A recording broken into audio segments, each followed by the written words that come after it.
intelligencesquared.com.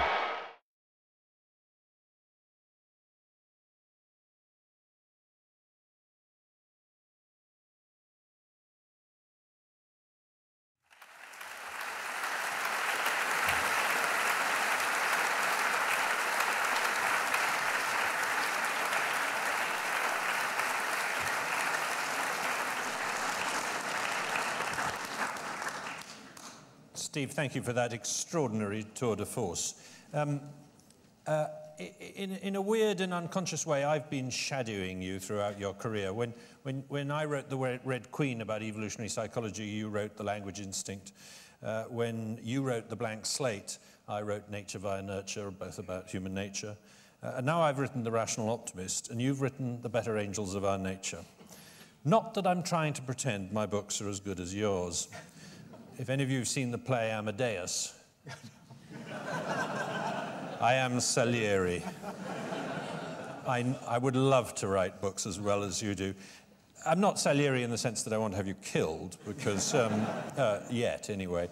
But I'd just like to say that at the end of 696 pages of The Better Angels of Our Nature, I didn't want it to end. Thank you for that. But let me start, though, with a point that you raise in passing, which is that concerned colleagues in academia sidled up to you while you were writing this book, knowing that you were doing so, to educate you about Norman Angell. Yes. Now, Norman Angell was the man who basically said, or is alleged to have said, that war, this was before the First World War, that war was now impossible because of all the trading that was going on between countries. Now, not only is that actually a wrong version of what Norman Angell said, but in a sense, he was right. You talk about trade. Yes, indeed, and he was, and indeed, a number of colleagues have kind of put their arm around me, pulled me aside in order to protect myself against the impending humiliation of going down in history as another Norman Angell. But in fact, as Matt mentioned, Norman Angell didn't predict that war was impossible or obsolete, only that it was economically irrational.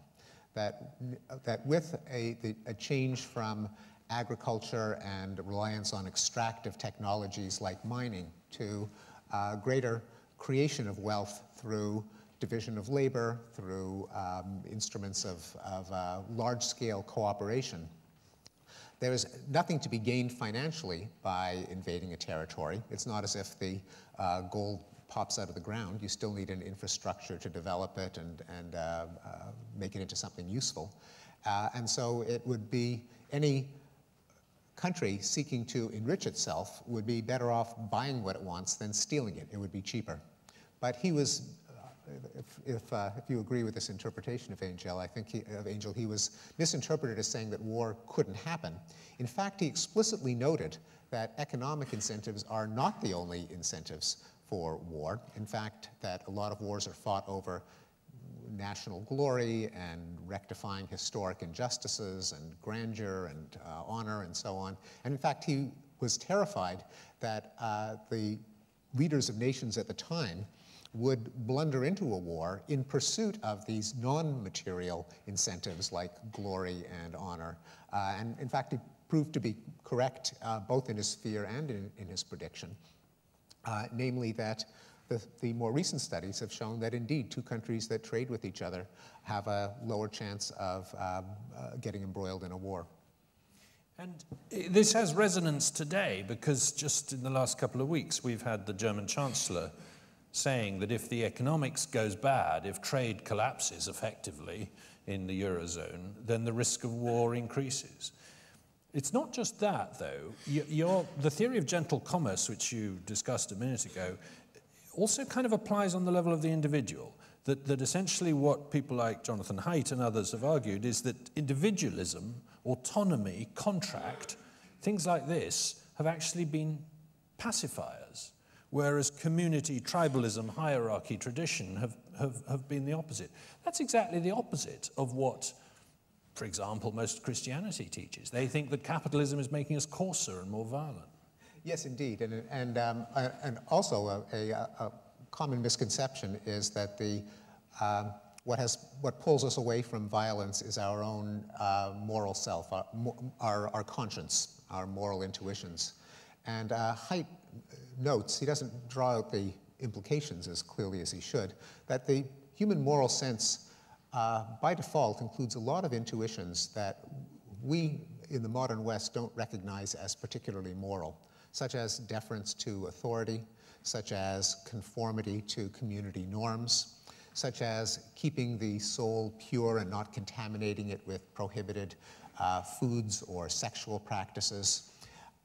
The problem is that a violation of any of these moral intuitions is deemed punishable. And so you have a long list of sins, such as insolence, nonconformity, that we feel not only justified in punishing, but that it's mandatory to punish them.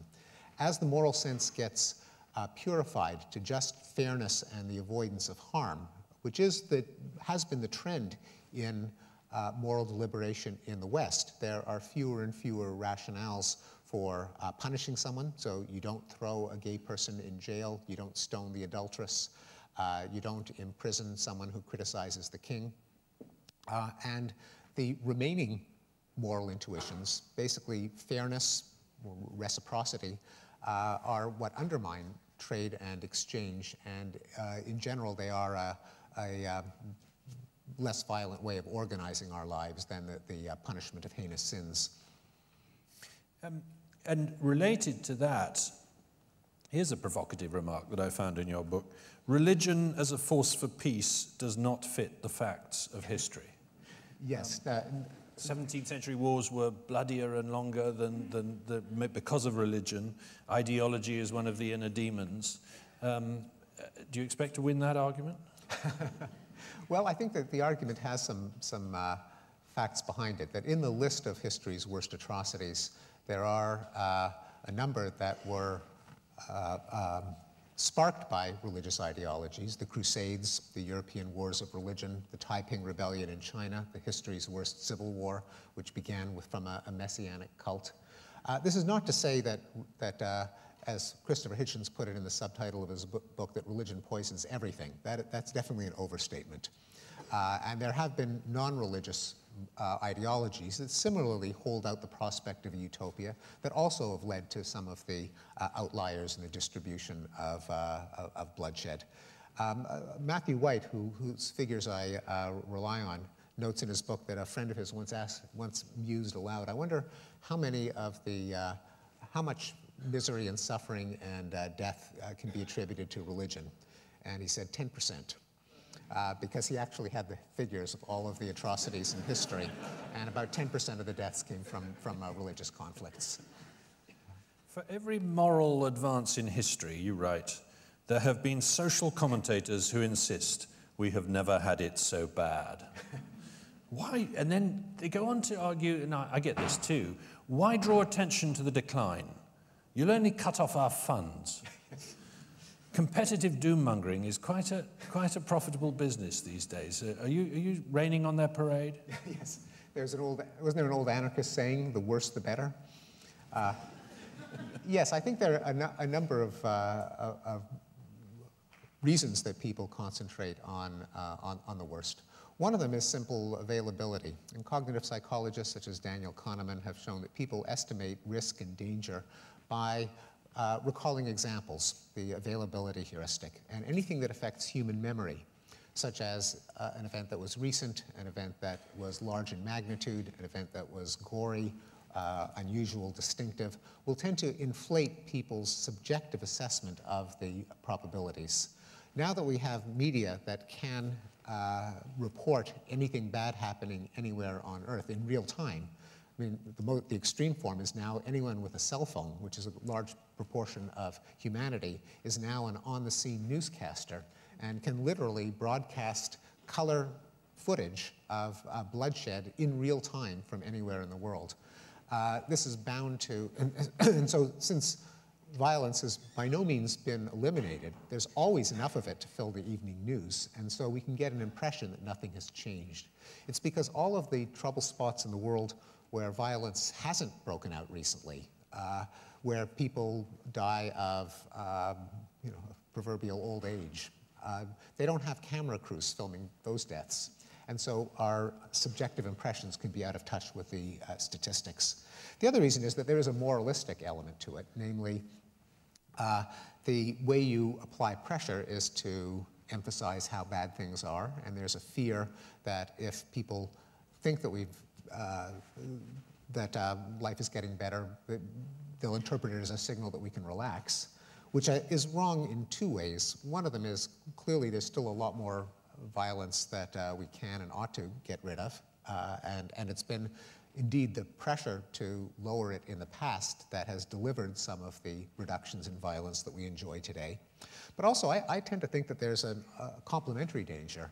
That is, if people just think that we're doomed, and it doesn't matter what we do, and Africa is just a hellhole, they're always going to be fighting, the best thing we could do is maybe recolonize them, which is a comment that you often see, then that can lead to inaction or worse. But if I believe that if you show people, here are the graphs, things really have been getting better, we have been doing something right, let's figure out what it is, bottle it, concentrate it, do more of it, then that's actually will lead to better outcomes in the future than if you simply convince people that, that everything is terrible and always will be.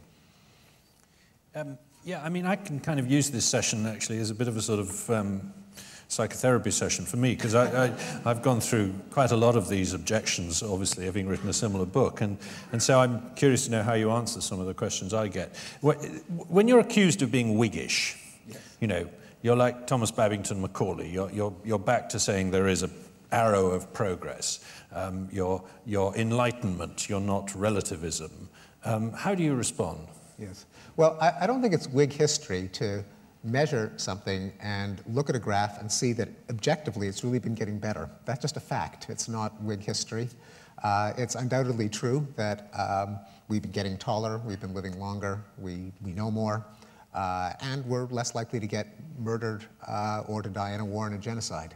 Now, if that's Whig history, then that's really just history. That's just respectfully trying to get as accurate a picture as you can of the state of the world and reporting what you find.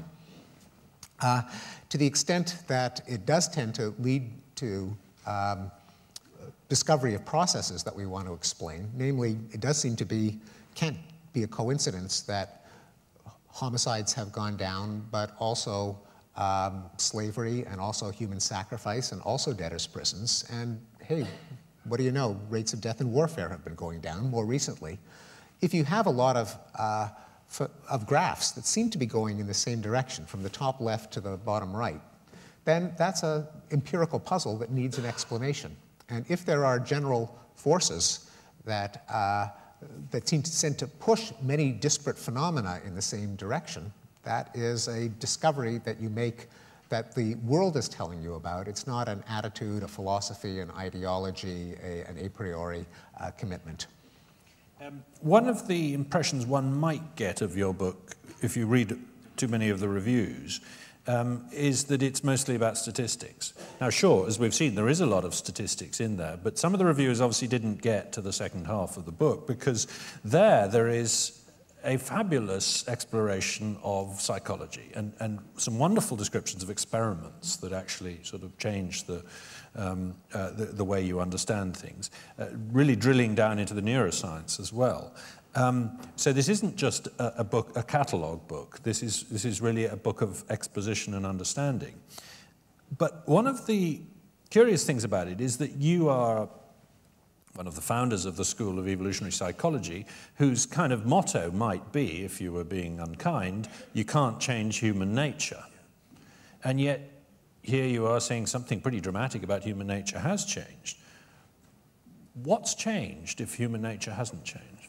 Yeah, and I do discuss in the book the possibility that human nature has literally changed in the sense of Darwinian natural selection operating to change gene frequencies over spans of centuries and millennia, which is possible, but it's not the explanation that I rely on, just on grounds of scientific parsimony, since some of the declines are too recent to have occurred through natural selection. Natural selection has a speed limit measured in generations, and some of these declines have unfolded over decades. we know that some forces can bring violence down without any change in the genome. Therefore, the most parsimonious explanation is that none of them required this. But it is an open hypothesis. So I do believe that there is such a thing as human nature, but I believe that some of the parts of human nature are open-ended, combinatorial, generative, rule-governed systems, cognition and language in particular. Once you have an apparatus that can combine thoughts into more complicated thoughts and combine the complicated ones into still more complicated ones, and there's an exact analogy to the way words combine into phrases and phrases combine into bigger phrases, and not a coincidence because the language is there to express the ideas. But what it means is one component of human nature is an engine to come up with new ideas, to explore the space of possible ideas, which means that a fixed human nature can come up with an infinite range of ideas. And if the social world is set up with rules so that as ideas are exchanged, the better ones are preserved and built upon, and the worst ones are discarded, namely the social institutions of deliberative democracy, open journalism, freedom of speech, scientific peer review, and so on, there's no contradiction in saying that a human mind a set of human minds operating under those rules will explore the space of ideas and eventually blunder upon those that really make us all better off. When it happens in the world of fact, we call it science and history. When it comes to the world of policy, we call it politics and society. And so that's why I don't think there's any contradiction between a belief in human nature and a belief in progress. Yeah, essentially, the argument is that culture is cumulative, that ideas can accumulate, good ideas can accumulate within culture, and you and I can therefore draw upon good ideas that have been worked out by people in distant places and distant times that weren't available before because we're getting them through trade and exchange and ideas. As long as you have certain ground rules, like you're not allowed to murder people who disagree with you, for example.